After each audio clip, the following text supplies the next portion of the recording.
Bonjour à tous. On le sait, la pandémie a bouleversé nos vies. Les impacts ont été immenses à tous les niveaux et pour tous les secteurs d'activité. Plus spécifiquement, la pandémie nous a fait revoir nos pratiques et nos façons de magasiner. Les centres commerciaux ont eu aussi à se réinventer à ce niveau. Même avant la pandémie, le commerce en ligne leur a fait très mal et c'est maintenant un problème majeur pour eux.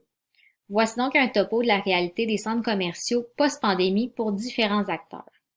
Donc, premièrement, les consommateurs. Avec le commerce en ligne, les gens vont de moins en moins au magasin et commandent beaucoup plus en ligne. Pour donner une statistique pertinente, dans les 10 plus grands centres commerciaux au Canada, l'achalandage a diminué de 22% de 2018 à 2019.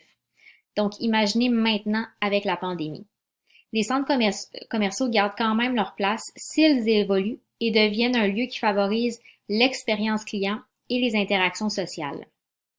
D'un autre côté, pour les commerçants, donc dû à la hausse des loyers dans les centres commerciaux et de la baisse de leur achalandage, certains commerçants ont tout simplement fermé leur succursale ou se sont réorientés vers le commerce en ligne parce que les frais de location sont immenses.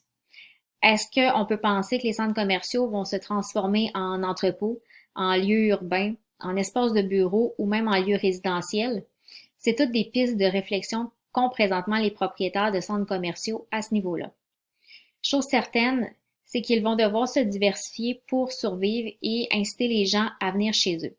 Dans ce sens-là, j'ai trouvé une citation super pertinente de Sylvain Gariepi, président de l'Ordre des urbanistes du Québec, qui dit: on ne pourra plus juste compter sur l'offre commerciale pour encourager les gens à se déplacer.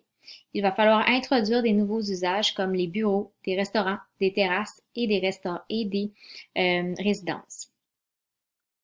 Donc, les centres commerciaux comme Place Laurier, les Galeries de la Capitale, le 10-30 et même le Carrefour Laval ont tout à gagner et à se réinventer et à offrir une expérience nouvelle à leurs consommateurs. Donc, ça va être à surveiller dans les prochaines années. Merci beaucoup.